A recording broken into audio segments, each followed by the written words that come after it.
তার বিরুদ্ধে মিথ্যা মামলা দিয়ে সাজা দিয়ে কারাগারে প্রেরণ করেছিল ফ্যাসিস্টরা। আপনারা দেখেছেন পায়ে হেঁটে তিনি কারাগারের মধ্যে গিয়েছিলেন, কিন্তু সেই কারাগারের মধ্যেই চক্রান্ত হয়েছে, ষড়যন্ত্র হয়েছে, তার চিকিৎসা দিতে দেওয়া হয়নি, তার ভুল চিকিৎসা দেওয়া হয়েছে ইচ্ছাকৃতভাবে, এবং তার খাওয়া এবং অন্যান্য কিছুতেই সন্দেহ রয়ে গেছে। কেন এই নেত্রী তিলে তিলে ধীরে ধীরে মৃত্যুর মুখে পতিত হলেন? এটা গোটা জাতির কাছে একটি বড় প্রশ্ন।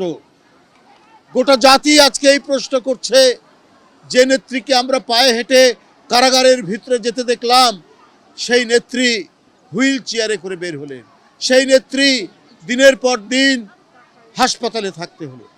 কেন?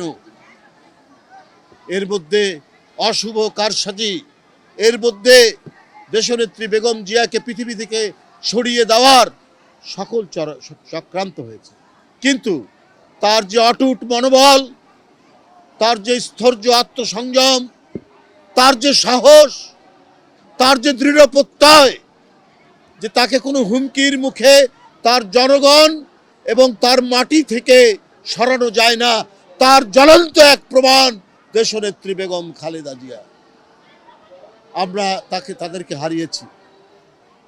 বাংলাদেশ এই ইস্পাত কঠিন এবং জনগণের একান্ত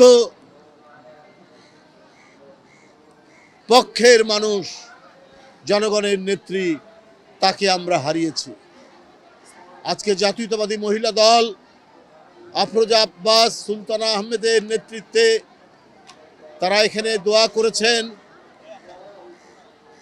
তার আত্মার মাগফিরাতের জন্য। গোটা জাতি যেখানে কাঁদছে, গোটা জাতির চোখ দিয়ে যখন অশ্রু ঝরছে, তখন আমরা আর কি বলবো? কেন এটি হয়েছে?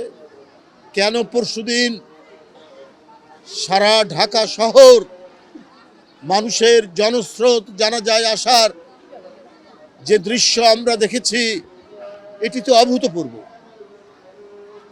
আল্লাহ তাকে মহিমান্বিত করেছেন, গৌরবান্বিত করেছেন। জনগণের নেত্রী, গণতন্ত্রের নেত্রী, মানব কল্যাণের নেত্রী, তার বিরুদ্ধে কত কুরুচিপূর্ণ কথা বলা হয়েছে, কত ধরনের তার বিরুদ্ধে নোংরা কথা বলা হয়েছে, কিন্তু তার আত্মসংযমের মধ্যে, তার সজ্জন এবং সুরুচিপূর্ণ কথার মধ্যে দিয়ে তিনি প্রমাণ করেছেন, যারা কুরুচিপূর্ণ কথা বলে তারা জনগণ থেকে ধিক্কৃত হয়।